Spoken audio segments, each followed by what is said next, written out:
নমস্কার বন্ধুরা, welcome to cricket Bangla. তো বন্ধুরা, ওয়েস্ট ইন্ডিজকে হারিয়ে আমাদের ভারতীয় দল টিকিট কেটে নিল সেমিফাইনালে ভারতীয় দল কোয়ালিফাই করলো এই দুর্দান্ত একটা ম্যাচ জিতে, যেখানে আজ বলতেই হবে সঞ্জু স্যামসন মন জয় করে নিল। সঞ্জু স্যামসন দুর্দান্ত ব্যাটিং করেছে, সঙ্গ দিয়েছে তিলক ভার্মা, সঙ্গ দিয়েছে হার্দিক পান্ডিয়া, সঙ্গ দিয়েছে সূর্যকুমার যাদব, সঙ্গ শুধুমাত্র দিতে পারিনি অভিষেক শর্মা। খারাপ দিন ছিল অভিষেক শর্মার, কিন্তু ভারতীয় দল জিতেছে।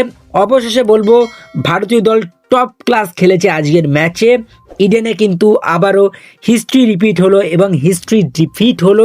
এই ম্যাচটা নিয়ে আলোচনা করব, ইন্টারেস্টিং ভিডিও হবে, লাস্ট অবধি দেখতে থাকো। আমাদের চ্যানেলে প্রথমবার এলে চ্যানেলটিকে সাবস্ক্রাইব করে তার পাশের বেল আইকনটিকে অন করে দিও। শুরুতেই আলোচনা করব কাকে নিয়ে, বস সঞ্জু স্যামসনকে নিয়ে আলোচনা করব। সঞ্জু স্যামসন আজ দুর্দান্ত ব্যাটিং করেছে। প্রথমত সঞ্জু স্যামসনের আমার সব থেকে ভালো লাগছিল, সে দায়িত্ব নিয়ে এক এন্ড থেকে উইকেট ধরে রেখে খেলেছে। প্রথমত সে যেরকম করে সিঙ্গেল ডাবল কন্ট্রিবিউট করেছে, সে যেরকম করে স্ট্রোক খেলেছে, এমন না যে সব কটা বল এসেই আমাকে 6 মারতে হবে। তিনি বাউন্ডারির উপর নজর রেখেছে, যেই বলগুলো একটু রুম পাচ্ছিল সেই বলগুলোকে বাউন্ডারি দিচ্ছিল, যেই বলগুলো একটু ভালো সেই বলগুলোকে সম্মান দিচ্ছিল, আর যেই বলগুলো খারাপ ছিল সেই বলগুলোকে মেরে ছাতু করে দিয়েছে। ওভারঅল কিন্তু দুর্দান্ত ব্যাটিং করেছে। দেখো, আমি বলবো সেঞ্চুরির থেকেও আজকে একটা বড় ইনিংস সঞ্জু স্যামসন খেলেছে। এবং সঞ্জু স্যামসন ম্যাচ শেষে যেটা করলো, ইডেনের মাটিতে বসে তার ভগবানকে প্রণাম করলো, আশীর্বাদ নিল। এবং সে কার জায়গায় খেলছে? রিঙ্কু সিংয়ের জায়গায়, যার বাবা ক্যান্সারের বিরুদ্ধে লড়াই করতে করতে মারা গেলেন, তার জায়গায় এসে এরকম পারফরমেন্স করাটা একটা দুর্দান্ত ব্যাটিং। আমরা এখান থেকে এটাই বলবো, রিঙ্কু সিংয়ের বাবার আত্মা শান্তি পাক। তবে আজকে ওয়েস্ট ইন্ডিজের আত্মা শান্তি পাবে না।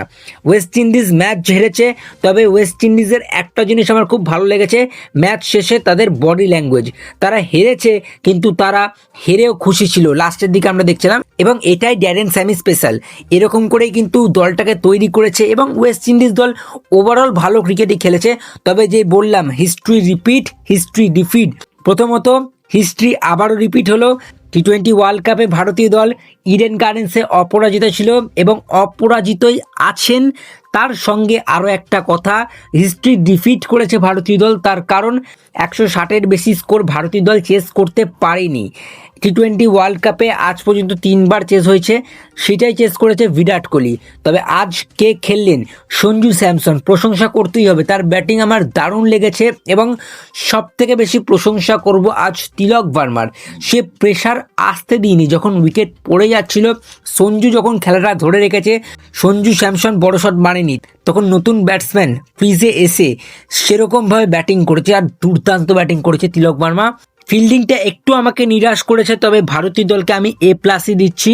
তাদের ক্রিকেট আমার দুর্দান্ত লেগেছে। হ্যাঁ, ফিল্ডিং হয়তো দু একটা মিসজাজমেন্ট হয়েছে। অভিষেক শর্মা 2টো ক্যাচ ছেড়েছে। অভিষেকের জন্য আমি একটা কথাই বলবো, একটু সময় দিন, একটু সময় দিন। সময় এখনো হাতে আছে, সেমিফাইনালের মতো বড় ম্যাচ এখনো হাতে রয়েছে। অভিষেকের কাছে আরও একটা বিরাট সুযোগ থাকবে, সেই ম্যাচে সেও প্রমাণ করে দিতে পারে। সেরকম যদি পারফরমেন্স করে তাহলে তাকে নিয়েও ভারতীয় ফ্যান্সরা মেতে থাকবে। তবে এই যে সঞ্জু স্যামসন কিন্তু টি20 ওয়ার্ল্ড কাপের প্রথম দল থেকে ছিটকে গেছিলেন, এবং তারপরে দলে যেভাবে কামব্যাক করেছে, দলে যেভাবে নিজের জায়গা বানিয়েছে, দারুণ দারুণ ক্রিকেট। এবং তার ভগবানকে সে প্রণাম করে আশীর্বাদ নিচ্ছিল, আমরা দেখলাম মাঠে বসে পড়েছিলেন। দুর্দান্ত ব্যাটিং, দুর্দান্ত ক্রিকেট। বোলিংয়ের মধ্যে বরুণ চক্রবর্তী, আর্শদীপ সিংয়ের দিনটা একটু খারাপ গেছে, যেখানে আর্শদীপ সিং 4 ওভারে 43 রান দিয়েছে, উইকেট পায়নি। হার্দিক পান্ডে একটু মার খেয়ে গেছে, 4 ওভারে 40 রান, একটা উইকেট। অক্ষর প্যাটেল মোটামুটি বোলিং করেছে আজকের ম্যাচে। জাসপ্রীত বুমরা দুর্দান্ত বোলিং, 4 ওভারে 36 রান, 2টো উইকেট। বরুণ চক্রবর্তীর দিনটা আজকে একটু খারাপ ছিল, 4 ওভারে 40 রান দিয়ে একটা উইকেট, কিন্তু প্রথম উইকেটটা বরুণ চক্রবর্তী নিয়েছে। সুতরাং একটু একটু করে ভারতীয় প্লেয়ারদের হাত রয়েছে। আমি বলতে গেলে ভারতীয় দলের বোলিংটা ঠিকঠাক মতো দেখতেই পারিনি। আমি তখন ট্রেনে ছিলাম, আমার একটা জায়গায় নেমন্তন্ন ছিল, ঠিকঠাক মতো ভিডিও করতে পারছিলাম না, কিন্তু শুনছিলাম অনেক দর্শকদের মুখে, ট্রেনে যত লোক ছিল তারা খেলা নিয়ে কথা বলছিল। আমার একটু ইচ্ছা করছিল খেলাটা দেখতে, কিন্তু দেখতে পারছিলাম না, ট্রেনে অনেক ভিড় ছিল।